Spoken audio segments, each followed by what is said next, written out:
থেকে মনীষী দেব এবং আমাদের স্বাধীনতা সংগ্রামে অংশগ্রহণকারী নেতাজি যে আমরা মঞ্চের সামনে যারা দাঁড়িয়ে আছে এখানে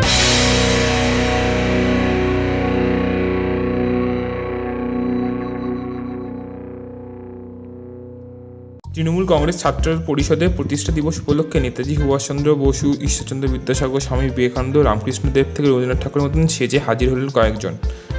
আগামী বছর বিধানসভা নির্বাচনের আগে বাংলা ও বাঙালি অস্মিতাকে হাতিয়ার করে তৃণমূল কংগ্রেস যে পথে নেমেছে সেটার উপরই জোর দেওয়া হয়েছে আজকে।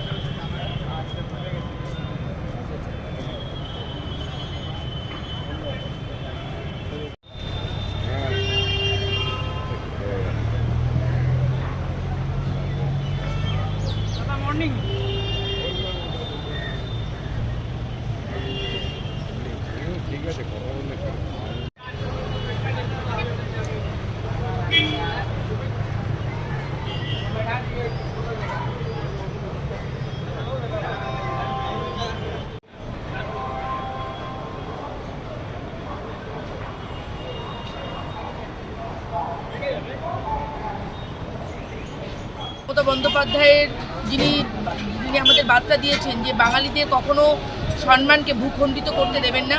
আজকে দেখতে পাচ্ছেন বাংলার বুকে দাঁড়িয়ে যেভাবে আমরা প্রতিনিয়ত বাইরের বহিরাগতদের দ্বারা আক্রান্ত হচ্ছি, বিভিন্ন জায়গায় বাঙালিরা থাকলে যেভাবে বাংলা ভাষায় কথা বলবার জন্য তাদেরকে পুশব্যাক করা হচ্ছে, বাংলাদেশে পাঠিয়ে দেওয়া হচ্ছে, এনআরসির নাম করে ভয় দেখানো হচ্ছে, দিল্লির একটা সেন্ট্রালে বসে বারবার কাগজ দেখতে চাওয়া কথা বলা হচ্ছে।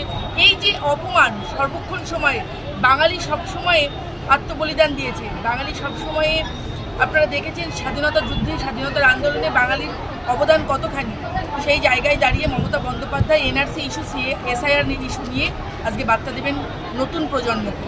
আমাদের বাংলার থেকে মাত্র 22 লক্ষ বা 26 লক্ষ লোক বাইরে কাজ করতে যায়, কিন্তু বাইরের মানুষ প্রায় 1 কোটি 20 লক্ষ মানুষ আমাদের এখানে কাজ করতে আসে, যারা ভিন্ন ভাষী। কেউ গুজরাটিতে কথা বলে, কেউ বিহারিতে কথা বলে, কেউ বিভিন্ন ভাষায় কথা বলে। ভাষা যদি তাদের জন্মগত পরিচয়পত্র হয় তাহলে তারা ভারতবর্ষের নাগরিক। এই পরিচয়পত্র তো বৈধতা পায় না।